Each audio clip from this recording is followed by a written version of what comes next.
이번 주에 글로벌 이슈 봐야 될 것들이 참 많죠. 한 주가 발빠르게 움직이게 될 것 같습니다. 김호균 한국투자증권 명동PB센터 팀장께서 나오셨습니다. 안녕하십니까? 네, 안녕하십니까? 네, 먼저 이제 주말 사이에 나온 소식 봐야 되겠죠.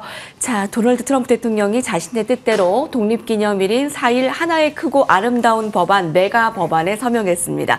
자, 이 법안은 즉시 효력을 갖게 되었고요. 자, 그러면 먼저 단도직입적으로 그런 수혜와 피해주들, 주목하시는 종목 살펴주신다고요? 네, 원 빅 뷰티풀 빌. 예. 용어 선택이 참 독특합니다. 네. 다 모든 걸 이거 외워버린 모든 사람들이 이걸 외워버린 상황인데요. 구체적으로 법안이 나왔기 때문에 네. 수혜주와 피해주를 확인해 볼 필요가 있을 것 같습니다. 일단 한 4가지 꼭지 정도로 구분해서 볼 수가 있을 것 같습니다. 일단 첫 번째는 부채 한도를 증액했는데 기존 4조에서 5조 달러까지 증액을 했거든요. 그렇게 되면 정부 셧다운이라든가 디폴트 악재가 해소된다고 볼 수가 있을 것 같습니다. 증시 전반의 호재로 봐야 할 것 같고요. 그리고 개인 감세가 상당히 많이 들어가는데 어떻게 보면 개인 감세를 통해서 세후 실질 소득이 증가되기 때문에 이 역시 증시 전반 호재입니다. 반면에 이런 상황이 재정 적자에는 부담이 되기 때문에 현재 금리 인하를 추진하고 있는 상황이죠. SR이라든가 지니어스 액트의 통과 상황 그리고 파월에 대한 공격 등으로 이를 대응할 것으로 보입니다. 두 번째는 이제 기업 관련된 부분인데요. 네. 이 법인세 혜택을 확대하는 부분인데 이 법인세를 감세를 하고 R&D 비용을 공제함으로써 이 반도체나 바이오, 제조 전반의 수혜가 예상이 되고요. 이 반도체 섹터 같은 경우는 세액 공제까지 25에서 35%가 확대하기 때문에 반도체 수혜가 좀 더 강화될 것으로 보입니다. 이 세 번째는 이제 국방 관련된 부분인데 국경 강화에 따라서 사이버 보안 기업이나 드론의 긍정적인 영향이 있고요. 국방비 증액 같은 경우는 군용 SMR의 지출 강화되는 부분, 또 에너지 섹터도 강화할 수가 있습니다. 그리고 골든돔 프로젝트에 대한 예산도 확보했다는 측면을 체크해야 될 것 같고요.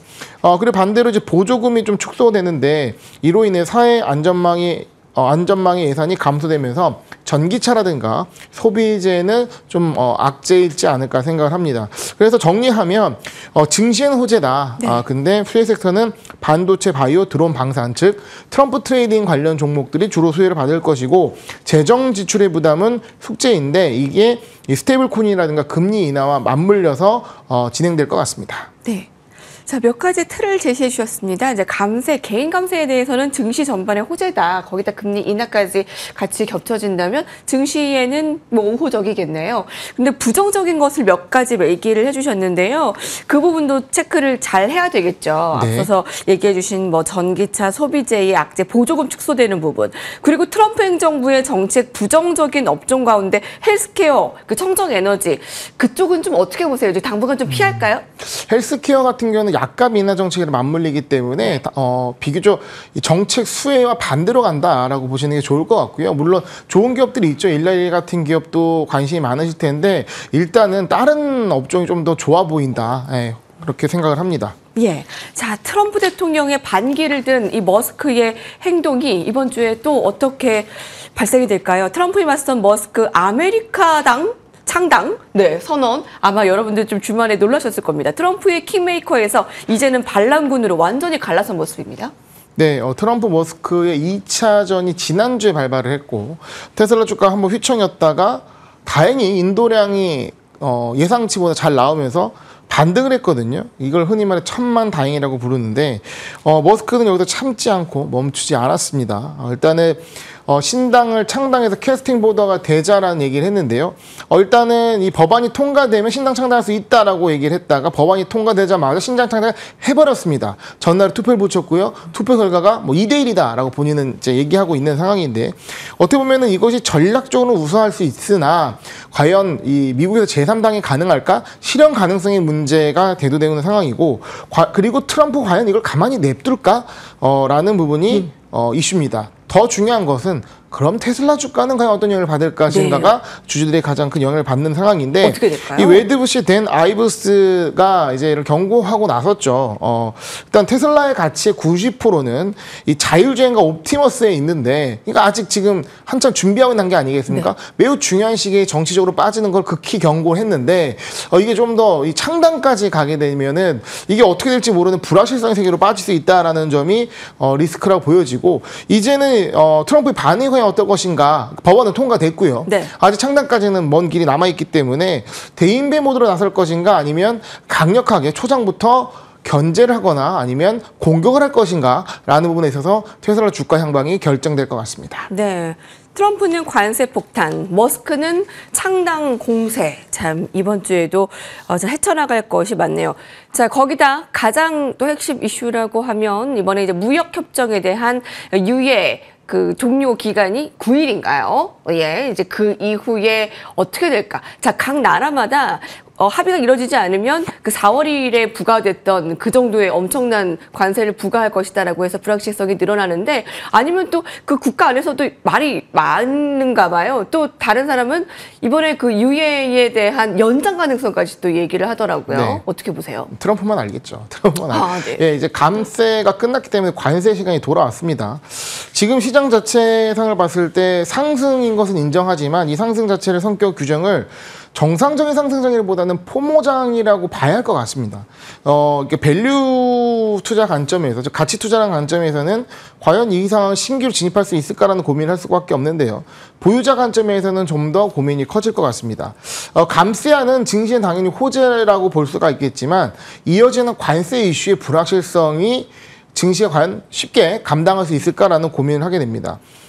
지금 시장이 극도의 탐욕 구간으로 올라왔는데요. 지난주 금요일 기준으로 조심하는 게 맞다라고 보여지고, 제가 우측에 차트를 하나 가져왔는데 굉장히 V자 반등을 한 모습을 보실 수 있는데, 전 여기서 거래량을 주목합니다.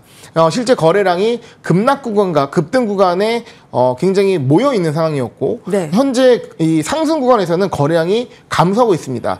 기본적으로 차트 분석을 통해 봤을 때는 기술적 분석을 통해서 우리가 이해하는 바는 이 거래량이 감소하면서 주가가 오르는 건 트렌드가 유지된다라고 볼 수는 있어요. 네. 다만 여기서 주가가 꺾이면서 지수가 꺾이면서 거래량이 증가되면 여기서는 변곡점의 신호로 볼 수가 있거든요. 그러니까 상당히 주의할 필요가 있는 시점이다라는 생각이 듭니다. 그래서 제가 많은 분들한테 뭐 직장 동료라든가 아니면 고객분들은 이런 얘기 듣죠. 이 종목 좋아요라는 얘기를 듣는데, 이게 사실 기업의 좋고 나쁨의 문제를 지금 따질 때가 아닌 것 같습니다. 지금 상황에서는 현재 지수가 더 올라갈 수 있느냐, 아니면 지수가 조정을 받을 것이냐라는 매크로와 지수 차원에서 판단을 해야 되는 시기라고 생각을 합니다. 근데 지금 극도의 탐욕 구간, 주의 필요, 이 구간이라고 이번 주로 보신다고요?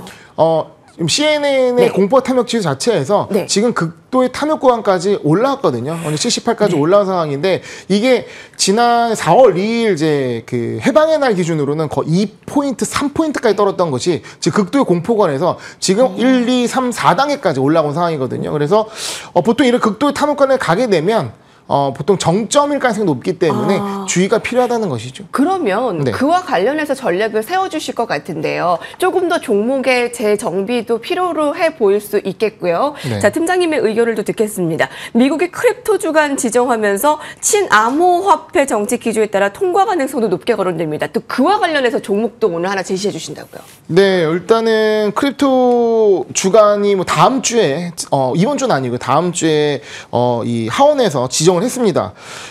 최근 서클 급등 이후에 크립토 관련주 강세를 보이고 있는데, 뭐 대표적으로 로빈후드, 뭐 코인베이스, 스트레티지 같은 이 기업들이 이 관련이 있게 상승합니다. 근데 이게 어떤 크립토 규제 완화와 관련돼서 올라갔다 보여지는 것이고요. 근데 최근에는 좀 채굴 기업들이 이런 어떤 특성에 맞춰서 AI 데이터 센터로 전환하는 이슈가 나오기 때문에 어떻게 보면 채굴 기업까지도 이 어떤 흐름에 포함될 수 있다라는 부분, 이번 주에 체크해야 될 중요한 모멘텀일 것 같습니다.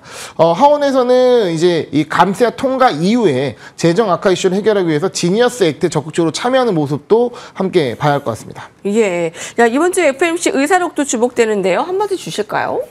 뭐 의사록 공개에서 특별한 이슈는 없을 것 같습니다. 이번 주 예정된 일정 중에는 큰 이벤트는 없을 것 같고요.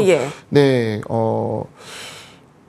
또 관세 이슈에 대한 부분이 그게 일단은 집중이 제일 더 중요할 것 같습니다. 크군요, 8월 1일로 그냥 스무스하게 넘어가느냐 아니면 네. 그 안에서도 트럼프가 노이즈를 주느냐가 네. 시장 관건인 것 같습니다. 네, 미국의 상호 관세 유예 종료일이 가장 큰 메가 이슈가 될 것 같습니다. 또 국내에서는 삼성전자 2분기 잠정 실적도 보셔야 되겠고요. 김호균 한국투자증권 명동 PB센터 해외 주식 팀장님과 함께했습니다. 감사합니다.